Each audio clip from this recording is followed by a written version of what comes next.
La historia del movimiento cooperativo uruguayo está íntimamente ligada a la propia historia del Uruguay como país. Para descubrir las primeras experiencias cooperativas nacionales, hay que remontarse a las últimas décadas del siglo XIX, época en la que el Uruguay todavía estaba construyendo su perfil como nación.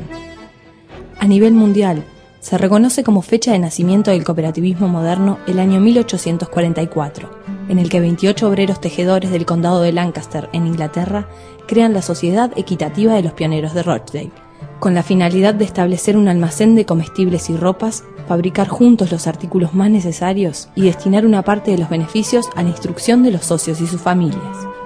El éxito de la experiencia de Rochdale hizo que las sociedades cooperativas inspiradas en los principios enunciados por aquellos pioneros se multiplicaran rápidamente en los países del viejo continente. Pocos años después, la idea cooperativa desembarca en nuestro país de la mano de los inmigrantes europeos, tanto intelectuales como obreros y artesanos, los que impulsaron las primeras experiencias cooperativas en el Uruguay. Es así que en el año 1877 se funda la Sociedad Cooperativa de Mucamos y Cocineros, y en la década siguiente se crean entre otras la Cooperativa de Peluqueros y Barberos El Arco Iris, la Sociedad Cooperativa de Construcción de Casas, la de Consumo de Carnes, la Cooperativa de la Unión de Obreros del Cigarrillo y la Sociedad Cooperativa Tipográfica Uruguaya, que en agosto de 1889 comenzó a publicar el periódico La Voz de la Cooperativa, difundiendo los ideales y los principios del cooperativismo en nuestro país. En el año 1909, 47 obreros textiles de la ciudad de Juan Lacase fundan la Sociedad Cooperativa de Consumo La Unión, reconocida como la institución pionera del cooperativismo moderno. En la década del 30, el fenómeno de las cooperativas de consumo creció rápidamente y se constituyeron en esa época la mayor parte de las cooperativas que hoy componen el sector. También las cooperativas de ahorro y crédito tienen sus antecedentes en organizaciones surgidas a comienzos del siglo XX. Las cajas populares, impulsadas por el movimiento social católico a partir de 1902, con una importante difusión en el interior del país, y las cajas de crédito rural, creadas en el año 1912 a iniciativa del gobierno de Valle y Ordóñez. En el año 1937 se funda en Montevideo la Mutua Húngaro-Uruguaya, que es considerada la primera entidad de ahorro y crédito que adopta un estatuto cooperativo.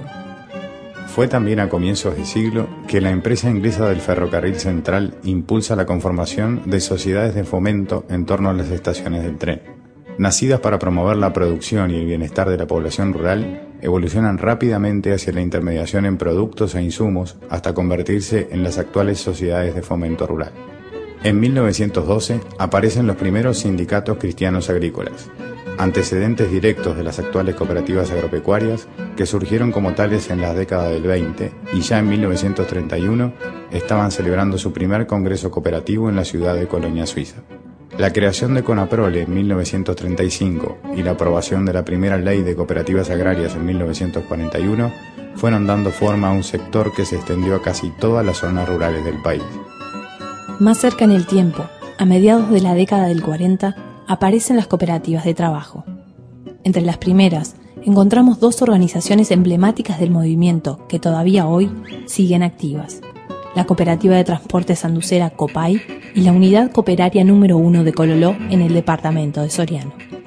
Históricamente, el nacimiento de una proporción importante de las cooperativas de trabajo en nuestro país ha estado vinculado a procesos en los que los trabajadores asumen la gestión de empresas tradicionales quebradas o en crisis.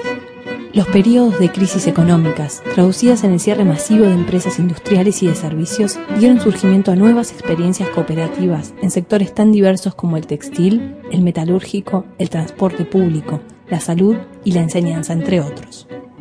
Ya en la década del 60 surge la más joven de las modalidades del cooperativismo nacional, Vivienda. En el año 1966, por impulso del Centro Cooperativista Uruguayo, se desarrollaron 3 experiencias pioneras en los departamentos de Florida, Salto y Río Negro. Pero el verdadero crecimiento del sector se produce a partir de la aprobación de la Ley Nacional de Viviendas de 1968, que institucionaliza el sistema a través de 2 modalidades de gestión: la ayuda mutua y el ahorro previo.